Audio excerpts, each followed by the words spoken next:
Hello friends, मेरा नाम है सचिन मोदी और एक बार फिर से आप सभी का स्वागत है हमारे हैशटैग एसवीसी में यानी शॉर्ट वीडियो कॉन्सेप्ट में। और माय डियर स्टूडेंट, आज मैं आपको यहाँ पे जो क्वेश्चन कराने वाला हूँ ये होगा हमारा रजनीकांत टाइप कोडिंग डिकोडिंग। ध्यान रखिएगा, Rajinikanth type coding decoding, this is the one of the best coding decoding, ये मैं आपको यहाँ पे गारंटी से कह सकता हूँ। और बहुत सारे स्टूडेंट हमारे ऐसे होंगे जो डेफिनेटली इस कोडिंग डिकोडिंग को क्रैक भी नहीं कर पाएंगे। तो चलिए एक बार देखते हैं कि क्या है ये Rajinikanth type coding decoding. So my dear student, इस कोडिंग डिकोडिंग के क्वेश्चन को आप यहाँ पे देखिए। Locomotion is the best exercise, crocodile walk is complete, body weight exercise fared perfect and professional martial athletes and does. अब आप यहाँ पे देख रहे होंगे कि आपको यहाँ पे कुछ ऐसे वर्ड दिखाई दे रहे हैं, dot, rose, V, wet, six. कई सारे बच्चे यहाँ पे सोच रहे होंगे सर क्या ये एक चाइनीज कोडिंग है? It's not a Chinese coding decoding, this is a new pattern coding decoding, this is the one of the best coding decoding यहाँ पे है गाइस। हो सकता है कि आप इसे क्रैक ना कर पाओ। सो मैं आप सभी से ये जरूर कहूंगा कि यार एक बार वीडियो को पॉज करके एक बार सेल्फ ट्राई जरूर करना और जरूर देखना कि क्या आप इस क्वेश्चन को क्रैक कर पाते हो या नहीं कर पाते हो। तो चलिए मैं यहाँ पे एक्सप्लेन कर देता हूँ इस क्वेश्चन को, क्योंकि मैं आपका ज्यादा वक्त नहीं लेना चाहता। तो देखिए, व्हाट इज द लॉजिक, इस क्वेश्चन का लॉजिक क्या है? इस क्वेश्चन के लॉजिक को हम तीन पार्ट में डिवाइड कर रहे हैं और वो तीन पार्ट क्या है? हमारा फर्स्ट लेटर, ठीक है, हमारा सेकंड लेटर और हमारा थर्ड लेटर, ठीक है। तो हम यहाँ पे इसको कितने पार्ट में डिवाइड कर रहे हैं? हम इसे टोटल तीन पार्ट में डिवाइड कर रहे हैं, first letter, second letter and third letter. मैं यहाँ पे एक एग्जांपल ले लेता हूँ। सपोज करो मैंने यहाँ पे एग्जांपल ले लिया है लोकोमोशन का, ठीक है। क्या ले लिया? एग्जांपल लोकोमोशन का मैंने एग्जांपल ले लिया है। और लोकोमोशन का एग्जांपल लेने के बाद मैं सीधे सीधे यहाँ पे देखता हूँ कि लोकोमोशन के और यहाँ पे कोडिंग में क्या सिमिलरिटी आ रही है। तो सबसे पहली बात, मुझे यहाँ पे ऐसा कुछ दिखाई नहीं दे रहा है। लोकोमोशन को मैं बहुत करीब से देखूं तो बहुत करीब से देखने के बाद और यहाँ पे देखने के बाद केवल एक चीज जो सबसे ज्यादा हिट कर रही है वो क्या है? Highest consonant. क्या दिख रहा है? हाईएस्ट कॉन्सोनेंट, ठीक है। अगर हाईएस्ट कॉन्सोनेंट की बात करूंगा तो मेरे को इस वर्ड के अंदर हाईएस्ट कॉन्सोनेंट क्या दिखाई दे रहा है? Highest consonant that is T दिखाई दे रहा है। टी मेरे को यहाँ पे भी दिखाई दे रहा है और टी मेरे को यहाँ पे भी दिखाई दे रहा है। इट मींस लोकोमोशन का जो कोड हो सकता है वो या तो डीओटी डॉट होगा या फिर वीआईटी विट होगा, ठीक है। सो सबसे पहली चीज क्यों? क्योंकि इसका हाईएस्ट कॉन्सोनेंट मेरे पास टी आ रहा है। इट मींस थर्ड लेटर मेरे लिए क्या हो गया? हाईएस्ट कॉन्सोनेंट हो गया, ठीक है। तो मैंने यहाँ पे इसको हाईएस्ट कॉन्सोनेंट लिख दिया है। अब बात आती है हाईएस्ट कॉन्सोनेंट की, यहाँ पे आ रहा है ओ और यहाँ पे आ रहा है आई। क्या लॉजिक है भैया यहाँ पे ओ और आई का? अगर मैं यहाँ पे देखता हूँ ओ भी है यहाँ पे और आई भी है, लेकिन हाईएस्ट वोवल जो मेरे पास आता है, ध्यान रखिएगा, इस पूरे वर्ड में हाईएस्ट वोवल क्या है मेरे पास? तो मैं कह सकता हूं कि जो भी हमारा हाईएस्ट वोवल होगा वही यहाँ पे रख सकते हैं। इसका मतलब सेकंड जो अल्फाबेट जो हमारा कोड हो रहा है वो हायर रैंक वाला वोवल हो रहा है कि नहीं हो रहा है? इसका मतलब है ये मेरा क्रॉस हो गया और ये मेरा यहाँ पे आ गया। तो हायर कह सकता हूं, highest vowel in the word वो मेरा यहाँ पे आ गया, तो मेरा यहाँ पे आ गया। लेकिन अब बात आती है डी कहां से आया, क्योंकि डी का तो यहाँ पे कहीं कोई क्लू नहीं है। So my dear student, D का क्लू ये है कि 4 टाइम ओ आ रहा है। क्या आ रहा है? 4 टाइम ओ आ रहा है, यानी रिपीटिंग वर्ड। क्या आ रहा है? रिपीटिंग वर्ड आ रहा है। तो अगर यहाँ पे आपके पास रिपीटिंग वर्ड आ रहा है और कोई भी ऐसा वर्ड जो बार बार रिपीट हो रहा है, जैसे ओ देखो 1 2 3 4 और 4 पे क्या आता है? 4 पे आपको हमेशा डी आता है। इट मींस यहाँ पे डी इस वजह से आ रहा है। सो रिपीटिंग वर्ड है और रिपीटिंग वर्ड जितनी बार भी रिपीट हो रहा है उस वर्ड को उस हिसाब से क्या लिख दिया जाएगा? डी लिख दिया जाएगा। यहाँ पे कोड क्या होता है? डॉट हो रहा है। क्लियर है? पॉइंट समझ में आया? सो आई होप सो यहाँ पे आपको ये समझ में आ गया होगा। अब मैं आपको यहाँ पे कोई और वर्ड ले लेता हूँ। सपोज करो मैं यहाँ पे एक वर्ड ले लेता हूँ एक्सरसाइज, ठीक है। मैं यहाँ पे एक वर्ड क्या ले रहा हूँ? एक्सरसाइज ले लेता हूँ। एक्सरसाइज क्या है? EXERCISE। अगर एक्सरसाइज लूंगा तो एक्सरसाइज में कॉमन वर्ड क्या है? 1 2 3 कॉमन वर्ड आ रहा है। 3 कॉमन वर्ड आ रहा है, यानी कि 3 बार रिपीटिंग वर्ड है, दैट इज सी आ जाएगा। इसमें हायर कह सकता हूं हाईएस्ट कॉमन जो मेरा वोवल है वो क्या है? आई है, तो सी के बाद आई आएगा। तो एक्सरसाइज एक मेरे पास यहाँ पे आ रहा था, एक्सरसाइज मेरे पास यहाँ पे आ रहा था, तो सी आई यहाँ पे भी है, सी आई यहाँ पे भी है, यानी कि एक्स यानी हाईएस्ट कॉन्सोनेंट आ रहा है। हाईएस्ट कॉन्सोनेंट क्या है? एक्स है। इसका मतलब है ये मेरा यहाँ पे मैच हो रहा है। तो इसमें भी मैच हो गया, इसमें भी मैच हो गया, दोनों में मैच हो गया, तो ये मेरा यहाँ पे आ गया। मैं एक और वर्ड ले लेता हूँ। सपोज करो आपके के साथ मान लो कोई ऐसा वर्ड भी तो होगा जिसमें कोई भी रिपीट नहीं हो रहा हो, जैसे कि सपोज करो मैं ले लेता हूँ बेस्ट ले लिया, ठीक है। मैंने क्या ले लिया? बेस्ट ले लिया। तो बेस्ट में यहाँ पे कोई भी लेटर रिपीट नहीं हो रहा है। अब क्या करेंगे?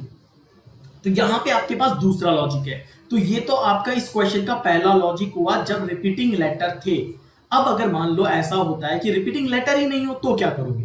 तो अगर मान लो किसी इनपुट के अंदर ऐसा होता है कि उसमें रिपीटिंग लेटर होते ही नहीं, ठीक है, तो आप क्या करोगे, जो पहला लेटर है, ठीक है, first letter of the code, जो पहला लेटर है हमारे कोड का, उसमें क्या करेंगे, जो भी ग्रेटेस्ट वैल्यू है, जो भी ग्रेटेस्ट वैल्यू है उसका आप क्या उठा लो, जैसे अपोजिट उठा लो। जैसे यहां पे हम देखते हैं बेस्ट के अंदर, तो यहां पे क्या दिखाई दे रहा है, BEST।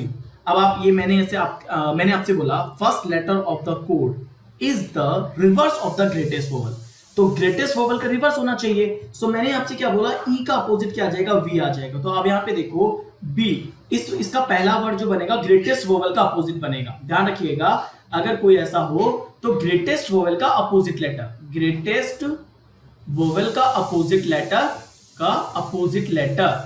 अपोजिट लेटर उसका क्या बनेगा, फर्स्ट लेटर कोड बनेगा। क्या बनेगा, फर्स्ट लेटर कोड बनेगा। तो ग्रेटेस्ट वोवल यहाँ पे ई था, तो ई का अपोजिट क्या आ गया, वी आ गया। वी आ गया तो मेरा लॉजिक बहुत क्लियर हो गया कि मैं कहूंगा VIE यहाँ पे कोड हो जाएगा। क्या हो जाएगा, VIE यहाँ पे कोड हो जाएगा, ठीक है। VIT, सॉरी, VI और VI दो है मेरे पास, VIE भी हो सकता है और VIT भी हो सकता है, ठीक है। इन दोनों में से कोई एक हो जाएगा। अब दूसरा पॉइंट ये है कि सेकंड लेटर दोनों में आई आ रहा है, सेकंड लेटर दोनों में क्या आ रहा है, आई आ रहा है। अब दोनों में आई का कैसे आ सकता है, इस ई से ही नेक्स्ट वोवल, इस ई का ही क्या ले लूं मैं, नेक्स्ट वोवल ले लूं। तो नेक्स्ट वोवल मेरे पास क्या आ जाएगा, ई का नेक्स्ट वोवल होता है आई, तो आई यहां पे आ जाएगा। तो जब भी कोई लेटर कॉमन नहीं होता तो उसका जो नेक्स्ट वोवल है वो यहां पे आ जाएगा, तो दोनों में आ गया। अब इन दोनों में ई नहीं आ सकता, फिर टी आएगा, क्योंकि टी मेरे पास का लास्ट वर्ड है, तो लास्ट वर्ड है तो VIT में यहां पे लिख सकता हूं। इसी तरह से अगर सपोज करो वॉक उठाता हूं, WALK, तो यहां पे पहला क्या होगा, किसी भी हाईएस्ट वोवल का अपोजिट लेटर यानी Z आएगा। तो वॉक में Z कहां पे आ रहा है, ये रहा ZEK, तो इसका मतलब है ZEK होगा। सो ए के बाद नेक्स्ट वोवल क्या आता है, ई आता है। इसका मतलब है इस पर्टिकुलर वोवल से ही मेरे पास दो कोड बन रहे हैं, ठीक है, Z और E। और लास्ट लेटर यहाँ पे क्या है, K है, तो लास्ट लेटर, तो इसका मतलब है जब भी कोई लेटर रिपीटेड नहीं होता तो लास्ट लेटर को उठा करके उसको एज अ टीज प्लेस कर दूंगा। तो यहां पे मेरा ये क्लियर हो जाएगा, ठीक है। समझ में आया सभी को, क्लियर हुआ। अब देखो अगर हम यहाँ पे ले तो हम एक और यहाँ पे लेटर उठा सकते हैं, कोई भी एक एग्जांपल और ले लेते हैं ताकि आपके लिए ज्यादा बेहतर यहाँ पे रहे। सपोज करो I और S, मैंने इज ले लिया, I और मैंने यहाँ पे ले लिया, तो I के बाद देखो अब पॉइंट ये आता है ROS। सर यहाँ पे तो ROS ही बैठ सकता है क्योंकि इसका लास्ट लेटर तो कोई रिपीटिंग है नहीं, तो S तो यहाँ पे एज इट इज रहेगा, तो S मैंने एज इट इज ले लिया। I के बाद क्या था है AE, I के बाद O आता है, तो O मैंने यहाँ पे ले लिया, ठीक है, तो ये भी ले लिया। इसका अपोजिट लेटर क्या आता है, R आता है, तो ROS हो गया। तो I से ही मेरे दो कोड बने ना, I का अपोजिट लेटर R हो गया, I के बाद नेक्स्ट लेटर मेरा वोवल हो गया, I का नेक्स्ट वोवल क्या है, O आ गया, और देन यहाँ पे S आ गया। तो यहाँ पे लॉजिक क्लियर हो गया। आई होप सो सबका लॉजिक क्लियर हो गया। सो लोकोमोटिव का यहाँ पे आंसर क्या आएगा, लोकोमोटिव यहाँ पे था, लोकोमोशन यहाँ पे था, तो देखो लोकोमोटिव है, सो 1 2 3, 3 यहाँ पे है, 3 आएगा तो C आएगा।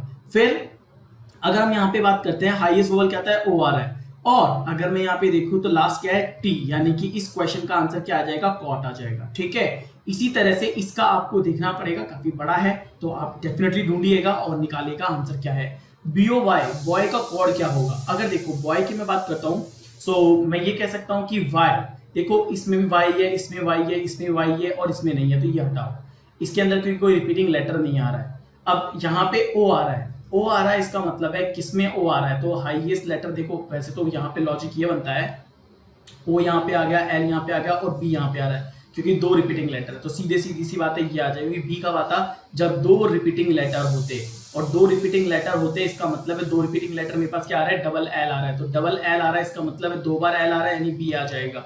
और O हाईएस्ट वोवल है और Y एज इट इज है, क्लियर है, तो हाईएस्ट कॉन्स्टेंट है। सो माय डियर स्टूडेंट, ये था हमारा Rajinikanth type coding decoding. This is the one of the best coding decoding. I hope so आपने ऐसा कभी नहीं देखा होगा, you never seen this kind of coding decoding. तो बहुत ही ऑसम कोडिंग डिकोडिंग है, ऐसा आपको SBI PO की मेंस में देखने को मिल सकता है, ऐसा आपको क्लरिकल के मेंस के एग्जाम में देखने को मिल सकता है, ठीक है। आई होप सो सेशन आपको अच्छा लगा, सो प्लीज वीडियो को लाइक करें, सेशन करें। आप हमारे YouTube सेशन की PDF को डाउनलोड कर सकते हैं IPS गाइड की ऐप से भी, तो आप IBPS गाइड की ऐप को डाउनलोड करिए गूगल प्ले स्टोर से, और वहां से आप हमारे सभी जितने भी सेशंस होते हैं यूट्यूब पे, आप वहां से उसकी PDF डाउनलोड कर सकते हैं। और अगर आपने अब तक ये सेशन नहीं देखा है, जो कि one of the best session है, और ध्यान रखिएगा 4 घंटे का मैराथन है, तो जरूर से जरूर देखिएगा। और यूट्यूब पे सर्च करें कंप्लीट बैंक रीजनिंग, जस्ट आपको सर्च करना है यूट्यूब पे कंप्लीट बैंक रीजनिंग, ये वीडियो आपको मिल जाएगा। इस वीडियो को ज्यादा से ज्यादा देखें और सर्च करें।